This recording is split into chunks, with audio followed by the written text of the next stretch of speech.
Dari apa sampai beri ekspresi nanti kita jelaskan. Yang pertama, kita sudah tahu track record ekspresi seperti apa. Teman-teman yang belum pernah bekerja, teman-teman yang mungkin memantau di luar, pernah melihat kita aksi seperti apa? Gimana pangeran biru kalau turun gimana? Pokoknya kalau kita sampai turun ke lapangan, sampai turun ke jalan, berarti ada yang tidak baik dengan pengupahan. Ada yang tidak adil dalam sistem pengupahan di Cianjur. Kenapa? Karena kita tidak akan dulu turun ke jalan kalau negosiasi kita berjalan lancar, kalau aspirasi kita didengar. Jadi aksi itu adalah jalan terakhir. Karena kita itu mengedepankan Megang dan Kang Ferry, Kang Rajib. Itu nanti akan mewakili kita di Dewan Pengupahan. Siapa lawan kita? Ada Apindo dan pemerintah. Bayangkan dari Apindo mereka adalah advokat-advokat senior. Dari pemerintah kita harus melawan rektor-rektor dari unsur, rektor dari UI, seperti ada guru Kang Ngandar sendiri. Kang, saya harus lawan dosen saya sendiri ketika saya masih kuliah. Tapi itu menjadi pelajaran buat kita. Bukan berarti kita harus takut. Kenapa? Karena kita ada di jalan yang benar, mempertahankan hak buruh. Saya tanya kepada teman-teman, kenapa ketika PUIN buka lowongan kerja, semua orang di Cianjur tumpuk untuk melamar kerja di PUIN? Apa alasannya? Apa yang membedakan PUIN dengan, mohon maaf, pabrik sebelah Aurora, inisial atau Kasih gitu? Apa bedanya? Karyawan tetap, apalagi? Banyak pengurang, terus? Ada serikatnya, terus apalagi? Dikasih makan, ada lagi? Kesejahteraan, kesejahteraan kan banyak ya. Gaji gimana gaji? Gaji beda dari yang lain. Gajinya itu nggak ada. Ayo, perusahaan mana ayo? Perusahaan mana ayo? Saya tanya, undang-undang yang berlaku di PUIN dan undang-undang yang berlaku di PT Pasik dan Aurora sama nggak? Sama nggak? Sama. Undang-undang itu berlaku general di seluruh Indonesia.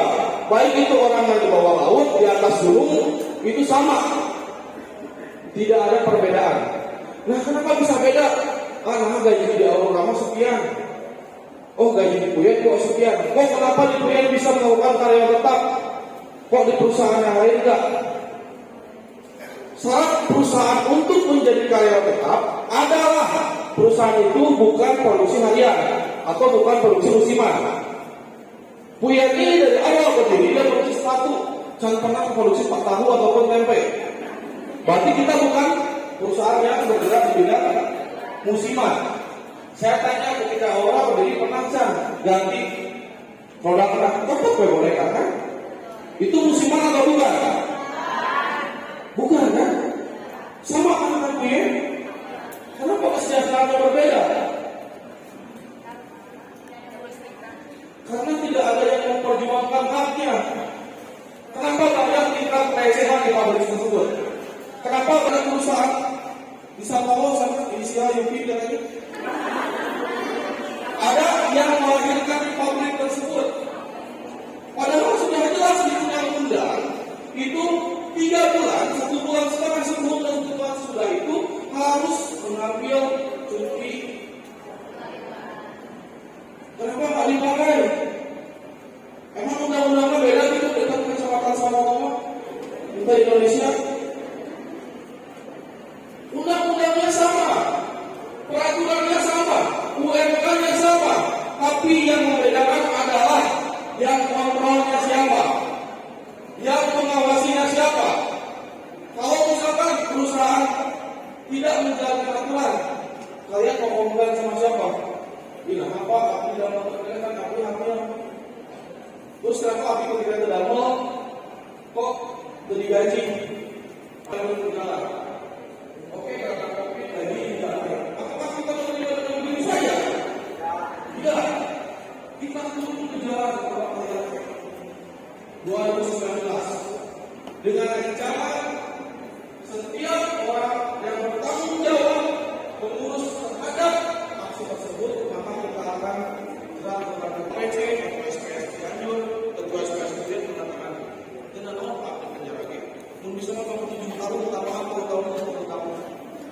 ikhlas dari penjaraku, nggak masalah.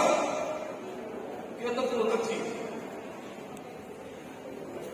dengan anjuran pakai masker, dan kita buktikan tidak ada satupun anggota SPSI dengan ribuan anggotanya turun ke jalan yang besoknya terkena penyakit COVID. Dan kita buktikan kepada polisi, kita tantang mereka ketika kita turun ke jalan, ayo menyerahkan saya. Akhirnya kita bergaining lah. Ketika COVID kita masuk naik gaji. Itulah perjuangan kita. Jadi kita aksi itu bukan tanpa dasar. Kita semua memperhitungkan kaidah-kaidah. Banyak yang kita perhitungkan hitung-hitungannya. Karena dampak yang timbul ketika kita aksi itu sangat besar. Karena setiap perusahaan di Cianjur itu hanya memperhitungkan satu serikat, yaitu SPSI. Serikat lain mau aksi setiap hari pun mana ada perusahaan yang tutup, mana ada perusahaan yang memperhitungkan. Kenapa? Karena dilihat dari kemampuan, dilihat dari elektabilitas, dan juga dilihat dari bagaimana cara konsisten kita berjuang. Kita itu aksi hanya ketika kita memerlukannya, bukan ketika mau ada pilpres aksi menang sorak. Pernah lihat SPSI kampanye? Oh, dukung nomor sekian. Iya, nggak pernah. Padahal kalau suara kita jual kepada pilpres, berapa yang akan kita dapatkan? Tapi kita nggak akan pernah mau menjual anggota kita untuk kepentingan politik. Yang kedua adalah program. Program kita jelas, baik untuk perempuan, untuk olahraga, untuk laki-laki. Seperti olahraga, coba teman-teman cek, tim futsal dan tim bola SPSI itu diperhitungkan di Cianjur. Setiap turnamen kita, apalagi futsal, minimal juara 2 pasti dapat. Namun eleh-eleh teuing kemudian apa setoki mah. Anak-anak yang biasanya selalu ikut dalam turnamen Nusantara. Wajar we pemain profesional futsal melawan pegawai pabrik nu biasa ngajahit. Ayeuna main futsal, wajar. Juara 2 di Cianjur. Untuk perempuannya voli, kita juga sangat berprestasi. Mudah-mudahan ada kejadian kecelakaan yang mengakibatkan ada resiko dia tidak lulus setelah ini. Makanya ketika kita masuk ke grup SPSI, karena ada kemacetan, tolong bantu saya ngobrol ke pengawas. Karena SPSI. Bagaimana kabarnya teman-teman? Sebelumnya kami ucapkan selamat datang di PT Pawiyun Indonesia. Izin memperkenalkan nama saya Anggi Devi Arina Hartati di PUKS PTS KSPSI. Alhamdulillah saya diamanahi untuk menjabat sebagai Ketua Lembaga Pemberdayaan Pekerja Perempuan. Nah, kira-kira ada yang udah tahu belum apa itu Lembaga Pemberdayaan Pekerja Perempuan? Belum, bagus. Jadi bisa sekalian saya sharing di sini. Lembaga Pemberdayaan Pekerja Perempuan adalah suatu lembaga yang dibentuk oleh PUKS PTS KSPSI yang di dalamnya berorientasi langsung untuk memperjuangkan hak-hak pekerja perempuan. Kenapa PUK membentuk Lembaga Pemberdayaan Pekerja Perempuan? Karena hampir 70% di sini mayoritas pekerjanya adalah perempuan. Dan perempuan sendiri memiliki hak-hak yang sangat istimewa yang tidak dimiliki oleh laki-laki, seperti misalnya apa coba? Rekan-rekan pekerja perempuan pasti sudah tahu. Apa misalnya? Datang bulan, Head, melahirkan, nipas, dan lain sebagainya. Itu jelas sekali tidak dimiliki oleh pekerja laki-laki. Dan ditakutkan kenapa LP3 di sini ada. Jadi jika seandainya hak teman-teman mengenai cuti head, cuti keguguran, cuti melahirkan tidak bisa dipenuhi, kami bisa membantu rekan-rekan semua.